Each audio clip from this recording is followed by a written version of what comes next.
and welcome back to Anderson County Serves Here. Thanks to County Administrator Rusty Burns and County Council for allowing us to have an opportunity to tell you about what is happening in Anderson County and how volunteers and organizations are making the lives of others better because of their willingness to serve. So today we are with Lisa Colby of the Red Cross. Lisa is the executive director of the entire region that serves through the Red Cross. And we're going to talk to her because, again, today we find that the Red Cross is one of the original agencies that United Way funded 75 years ago in the work that we were doing in Anderson County. Lisa, it's so good to see you today. And can you tell us a little bit about how was the Red Cross created? About 140 years ago, Clara Barton, who's arguably maybe one of the best known women in American history, started the American Red Cross. She's also known as the Angel of the Battlefield, and her legacy is that she would go out onto the fields, the war zone of the American Civil War, and she would tend to soldiers there. And that's where she began one of our most valuable principles, which is of neutrality, because she would tend to the sick, the wounded, and those who just needed to have someone by their side to help alleviate suffering, regardless of what side of the war they were affiliated with. So she then made friends with Henri Dunant in Switzerland, who had started the Red Cross societies there, and she wanted to bring that here to the United States. So 140 years ago, that's how our organization got its start. What an amazing story. And Lisa and I were just talking about how women have played such an important role in the history of our country and of our communities. And Clara Barton is a prime example of how women forge ahead and get things done. Since 1922, that was when the Upstate got several chapters, actually. Anderson had his own, and Greenville had one, and Spartanburg had one. About 10 years ago, they all merged together. So now we are the Red Cross of the Upstate, which includes the typical 10 counties of the Upstate region. And here in Anderson, I think that the reason the Red Cross brand is so well known is that we are in the community each and every day. One of the things we do primarily is, most people know the Red Cross for disaster response, and that includes home fires. So here in Anderson County, we have volunteers and staff people who respond to people who have had home fires. We're referred to them through the fire departments, our partnerships with local fire departments. And we make it a goal of ours to respond within 2 hours when we get that call, regardless of the time of night or the day of the week that happens. And we provide financial assistance if that's needed.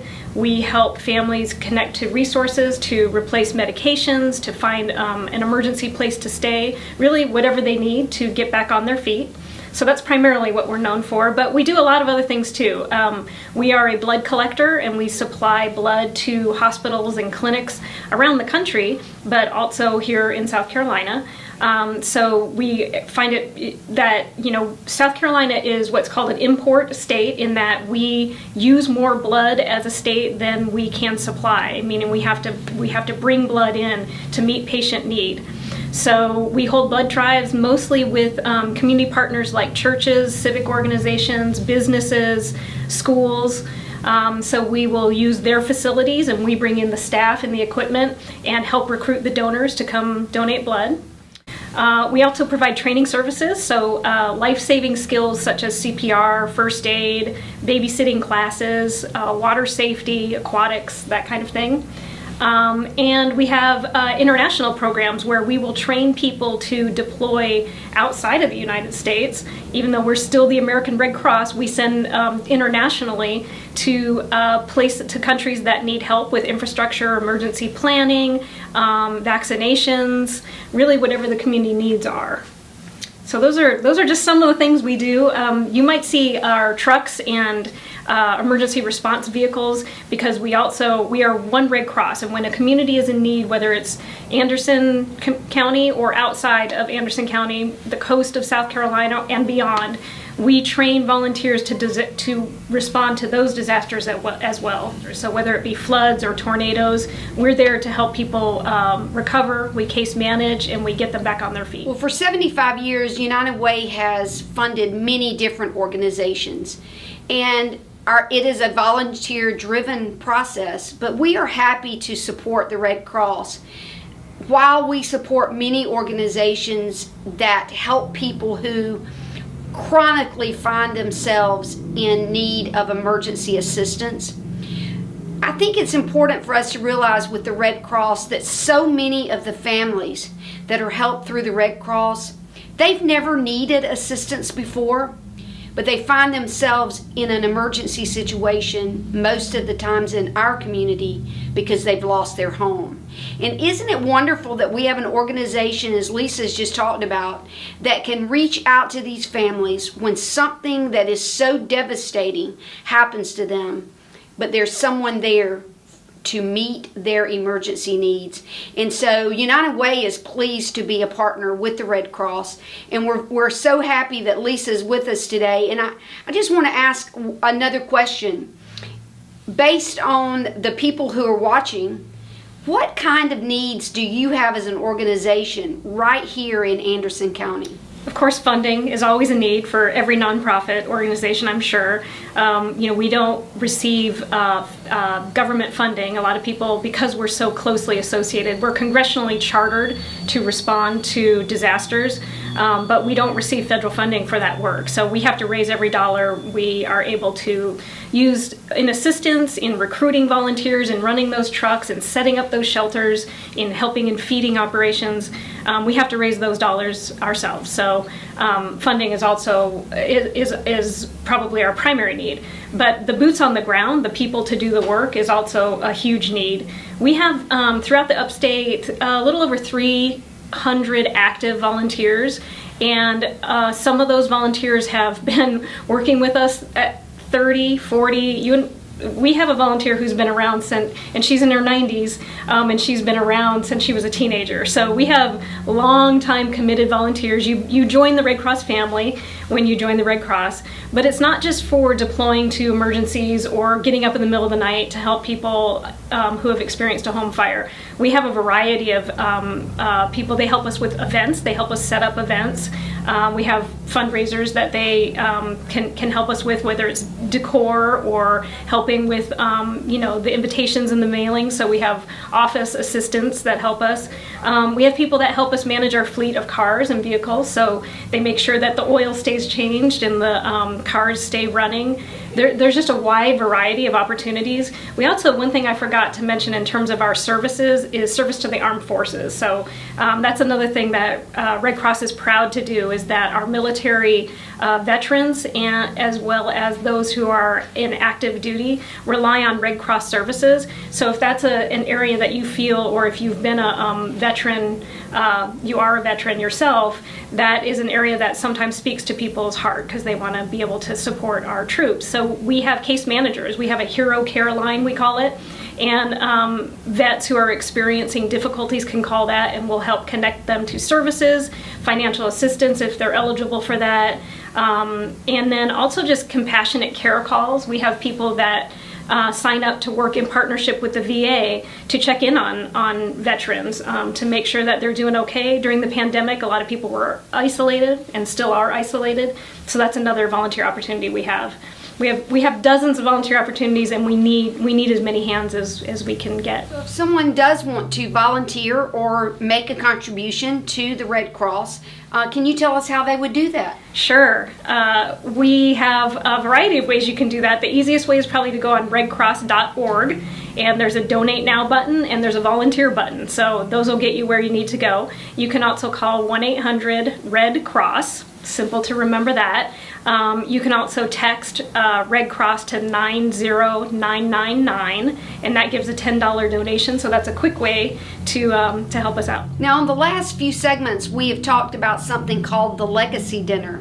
United Way hopes to, in 2022, to host a dinner in the fall, and we'll be honoring and celebrating what we're calling our 5 original agencies, which includes the Red Cross. It also includes the YMCA, the Salvation Army, Girl Scouts, and Boy Scouts. We want to make sure that the community first off knows that these are the organizations. They've been around for a long time, serving our community, helping those that are in need, whether it is like the services of the Red Cross or the Salvation Army, or providing great services for our youth and involving them in ways that they can become better citizens. But we hope that you will watch for details for the fall of 22 when we bring to Anderson County the Legacy Dinner celebrating 75 years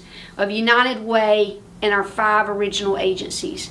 We thank you for all that you do for Anderson County, but remember, there's opportunity for you to serve here.